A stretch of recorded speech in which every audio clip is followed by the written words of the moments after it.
lidi, já vás zdravím do videa a dnes to bude teda informačka, že tuhle tu neděli, jako příští týden, dneska je neděle a příští týden pojedu nahoru, takže nebudu moc natáčet, nebo jako budu, ale až přijedu, tak asi nějaký videa dám. Bude teda vlog z Jeseníku.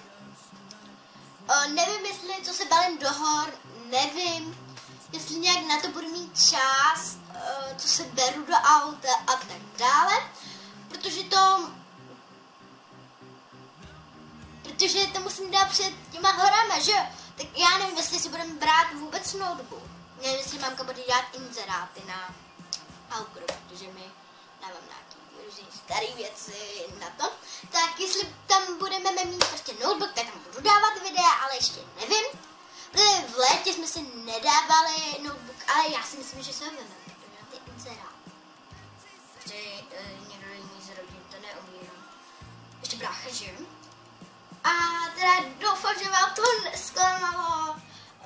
Je teďka 1.3.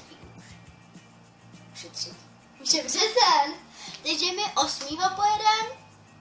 Takže rovnou za týden. Doufám, že vás to nevadí, omlouvám se. Všechno máte dole v popisku videa, jestli bude, nebude, jestli si budu brát notebook. A Bob, dám ještě kladný otázky určitě. Kolik mě, kde bydlím, čím natáčím a různý. A tak, nevím, jestli mi už můžete posílat balíčky, teda nevím, protože mám jenom 17 odběratelů, kdo by mi posílal balíček.